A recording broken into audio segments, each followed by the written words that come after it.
čemu sladká slova, co stejně znějí do prázdna, k čemu krásná žena, co je jako heroin nebezpečná a návyková, k čemu celá tahle hra, co porušuje všechna pravidla, k čemu jsem já, jen pro ničení z vašich stran. Drátky se přetrhávají, padám kdo ví kam, nepustím k sobě už ani jednu z vás. Ošálení zbraní, ošálení od ní a jejich vnitřních krás. Proč zas, proč já? To není ve staru obětí obědina. Mám se tomu smát, nebo mám radši, stejně už mi čas nikam neuteče. Oje, jen mě mrzí, že zrovna od tebe, baby. Nemám náladu, nemám chuť, sedím znechucen jako zříce na suď. Buď nechápu přístup, který přistupujete k věcem jako můj rap, co je chaoticky v afektu se skládám do vět. Chcete to slyšet teď a hned. One love naposled. One love naposled.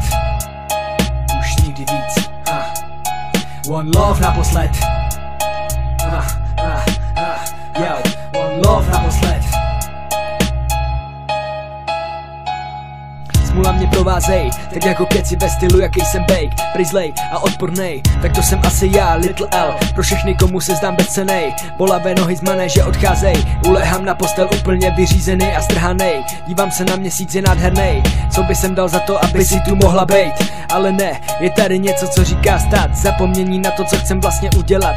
Mrdat, jebat na to, nemůžu si dovolit luxus a zlato, obrovské auto a přesto každé moje gesto vypovídá o tom, jakou jsem se vydal cestou. Ohnivou a trnitou, s optimismem beru to už jako show. Hrátky na vyjebávanou, yo. Inspirace zase na rok dobře dopředu, chcete slyšet teď a hned. Teď a hned. Teď a hned. One love naposled. One love naposled. Už nikdy víc. One love naposled. Yo, one love naposled.